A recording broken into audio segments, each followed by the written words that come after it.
We just knew we needed to do what we could to help save their lives. Dramatic video shows the moments bystanders find two men hanging on for their dear lives after their boat capsized in the Columbia River near Astoria. My husband spotted what he thought were sea lions. Cheryl Pritchett says she spotted the two men from afar, and her gut told her she had to help them any way she could. As we got closer, we saw that their anchor rope had been deployed out of their vessel, and we couldn't get close enough with the wind and the waves. Cheryl says 5 to 6 foot waves crashed into her boat the morning of July 13th while she radioed in her coordinates to the U.S. Coast Guard for help, and says in her 30 years of fishing nearly every weekend, she's never seen anything like it.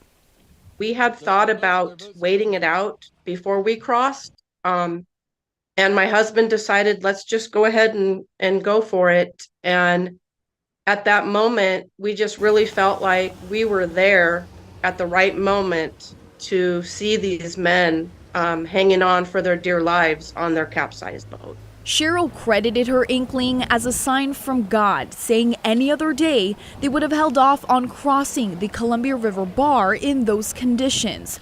But they spoke with the two men briefly, telling them help is on the way.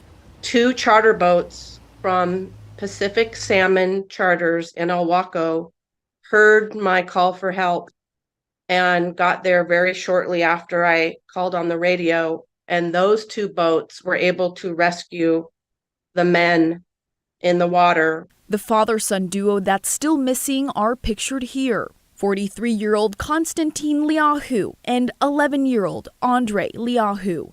The pair leaves behind 4 members of their family. The Coast Guard says it has suspended its search for the two pending further developments.